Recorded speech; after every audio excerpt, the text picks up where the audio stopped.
But first, baume à lèvres parce que c'est la base.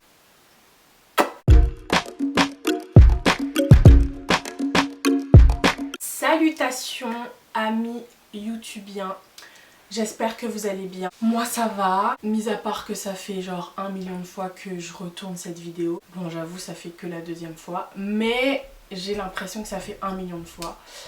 Mais c'est pas grave, on va retourner cette vidéo dans la joie et dans la bonne humeur. Je voulais faire une vidéo pour vous partager 4 livres qui m'ont donné envie de me bouger le derrière, pour rester poli, de prendre la vie entre mes mains et d'en faire absolument ce que je voulais, de travailler dur pour arriver là où j'avais envie d'arriver. Évidemment, j'y suis pas encore, donc le chemin est encore long. J'ai commencé à m'intéresser à ce genre de livres et à vouloir en lire à partir du moment où j'ai compris que c'était très facile de laisser passer les jours, les semaines, les mois et les années surtout sans rien faire, sans se bouger et sans faire ce qu'on veut en fait de la vie. Et j'avais juste pas envie de me réveiller un jour à 78 ans et de me dire mince, la vie est passée. Tout au long de la vidéo, je vais vous partager des citations que j'ai trouvées parlantes, que j'ai surligné du coup dans les livres, en espérant que ça vous inspirera aussi. Sans plus attendre, le premier livre. Donc je vais commencer par un livre qui s'appelle Comme par magie de Elisabeth Gilbert. Peut-être que l'auteur vous dit quelque chose parce que c'est elle qui a écrit Mange Priem.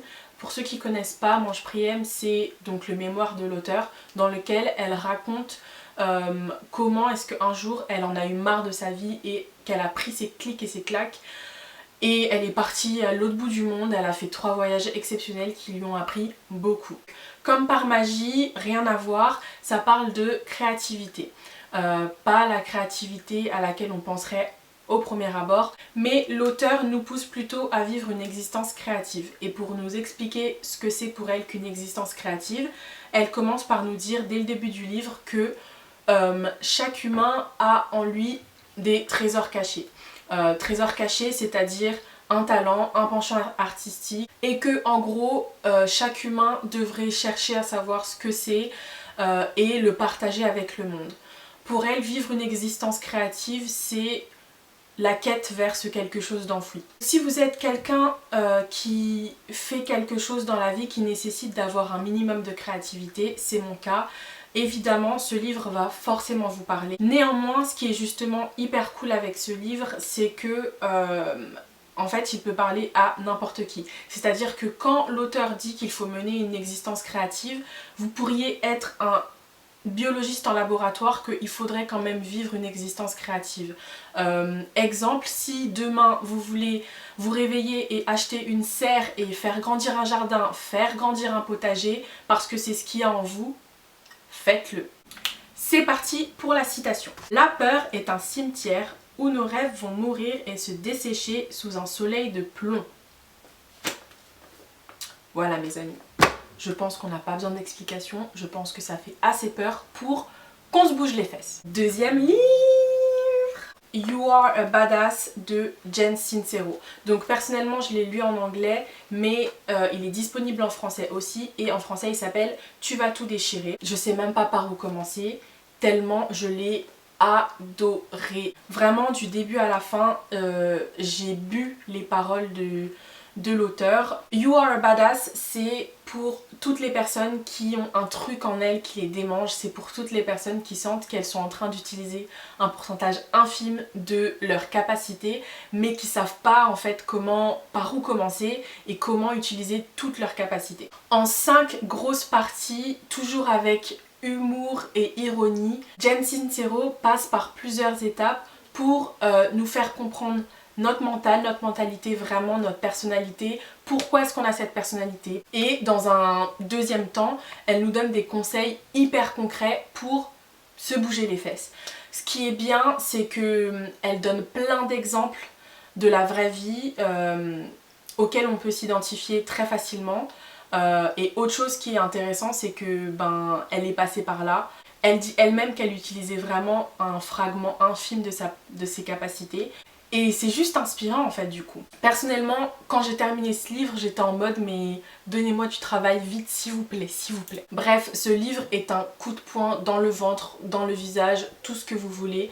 Si vous avez besoin d'un réveil sans qu'on prenne de pincettes, commencez par ce livre, je vous assure que vous ne serez pas déçus. Citation time! Vouloir, ça peut se faire avachi sur un canapé avec un joint dans la main et un magazine sur les genoux. Alors que décider, c'est se lancer à fond, faire tout ce qu'il faut pour, courir après ses rêves avec la ténacité d'une pom-pom girl célibataire une semaine avant son bal de promo. Vous voyez l'humour dont je vous parlais, c'est un coup de poing et en même temps c'est une super belle image pour nous faire comprendre que le fait de travailler pour ce qu'on veut, c'est une toute autre chose que juste être assis et se dire « Ah, ben je devrais travailler ». Troisième livre, le troisième livre. Il est en anglais, je m'en excuse, mais je le mets quand même dans la vidéo parce que pour moi, pas besoin d'avoir un niveau de ouf pour comprendre, c'est pas des termes compliqués du tout. Ce livre c'est Bloom de Estée Lalonde. Estée Lalonde c'est une youtubeuse beauté, mode un petit peu et lifestyle. Je m'identifie énormément à elle et elle m'inspire beaucoup, notamment parce qu'elle est sujette à l'anxiété et elle en parle beaucoup dans sa chaîne. D'ailleurs je vous mettrai le lien vers sa chaîne dans la barre de description. Et elle est très authentique, très sincère. D'ailleurs elle a des vidéos où elle pleure devant sa caméra. On aime ou on n'aime pas, personnellement ça m'a touchée et du coup quand elle a sorti son livre je me suis dit ok, il faut que je le lise. Donc ce qui est génial dans ce livre c'est qu'elle parle de plusieurs choses, plusieurs éléments de la vie et on peut s'identifier dans chacun de ces éléments là. Deuxième chose qui est géniale c'est que c'est une youtubeuse en fait. Ce qui fait que c'est quelqu'un en fait comme vous et moi et c'est très facile de s'y identifier. Donc première chose qui est super c'est qu'elle parle de santé mentale. Elle fait de la santé mentale quelque chose de moins grave. Elle fait comprendre que d'avoir des problèmes de santé mentale c'est comme finalement avoir une blessure physique. C'est vrai qu'on n'est pas du tout éduqué sur les problèmes de santé mentale, donc forcément on pense que quand on a des problèmes c'est forcément qu'on est fou, mais pas du tout. Et elle en parle de manière tellement simple et tellement authentique que on comprend. Par exemple elle dit que elle est atteinte de dépression et qu'elle doit prendre des médicaments et que au premier abord quand on lui a dit elle avait honte et en fait pour se sentir mieux elle s'est dit en fait quand j'ai mal à la gorge et qu'on me donne des médicaments pour aller mieux j'ai pas honte, donc comment ça se fait que j'ai honte quand on me demande de prendre des médicaments pour que mon cerveau aille mieux. Deuxième chose géniale, elle fait part de son cheminement, donc de comment elle est passée de ST, boule de stress, qui n'a pas confiance en elle, qui n'aime pas son physique, qui se dénigre et qui ne sait pas ce qu'elle va faire de sa vie, à la businesswoman qu'elle est aujourd'hui. Que demande le peuple? Autre chose que j'ai adoré, c'est qu'elle parle de mode et de beauté, mais elle fait comprendre que ce ne sont pas que des choses futiles. Au contraire, ça peut être des choses par lesquelles quelqu'un se développe et en fait ça aide à affronter le monde en ayant sa propre personnalité. Elle parle de comment elle a trouvé son style, comment elle a commencé à s'intéresser à la beauté et effectivement on se rend compte que c'était un moment où elle n'avait pas confiance en elle, où elle s'aimait pas, elle savait pas ce qu'elle voulait faire et ça prend vraiment sens quand on lit ce qu'elle dit, de telle sorte à ce qu'on se dise merci Esté, vraiment tu m'as motivée, toi tu y es arrivée donc en fait je pourrais y arriver aussi. C'est l'heure mes amis de la citation. Il y a tellement de bonnes citations, je crois que j'ai surligné genre les 3/4 du livre. Tout dans la vie n'est pas toujours positif, même si Instagram voudrait nous le faire croire, n'est-ce pas? En plus, ça fait référence à l'un des conseils que j'ai donné dans la première vidéo à propos de la confiance en soi. Quatrième et dernier livre, toujours en anglais du coup, désolée, mais encore une fois, il est simple à comprendre. The Defining Decade de Meg Jay. Donc The Defining Decade, littéralement en français ça veut dire la décennie déterminante. Donc il y a tout dans le titre. En gros ce que l'auteur nous fait comprendre c'est que tout ce qu'on fait dans la vingtaine, les décisions qu'on prend, les personnes qu'on accepte de prendre dans notre entourage, de fréquenter, les stages qu'on fait, les métiers qu'on fait, bref tout ça, les bases qu'on pose, c'est hyper important et ça a un impact de fou sur le reste de notre vie. Personnellement c'est pas un livre que j'ai absolument adoré, mais il m'a quand même énormément aidé parce que en général on a tendance à entendre t'inquiète, t'es dans la vingtaine, t'as le reste de ta vie devant toi, ne t'en fais pas, amuse-toi. Et l'auteur justement, ce qu'elle dit, c'est pas qu'il faut pas s'amuser, qu'il faut être un bourreau de travail, pas du tout. Mais elle dit que toutes les décisions qu'on va prendre, elles vont avoir une répercussion sur notre trentaine, notre quarantaine, etc., etc. Elle explique tout ça en 3 grandes parties distinctes, donc travail, amour et cerveau et corps. Et ce qui est génial, c'est que elle donne des exemples, des témoignages de patients qu'elle a eu, parce que c'est un docteur, une psychothérapeute je crois. Et en tous ces patients, elle a vu cette chose se développer.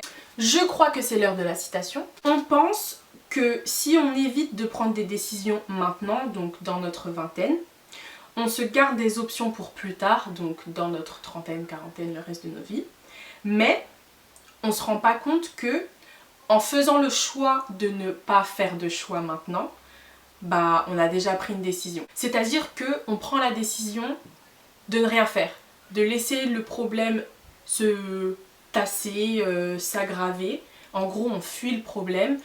Sauf que en fait le temps il continue de passer, donc c'est bien beau, on va s'amuser, on va pas réfléchir à nos grosses décisions de la vie, et à 30 ans ensuite on va se réveiller, on va se dire ben mince, ce mec ça fait 10 ans que je suis avec lui, il m'a pourri la vie, maintenant j'ai 30 ans et j'ai gâché 10 ans de ma vie en fait.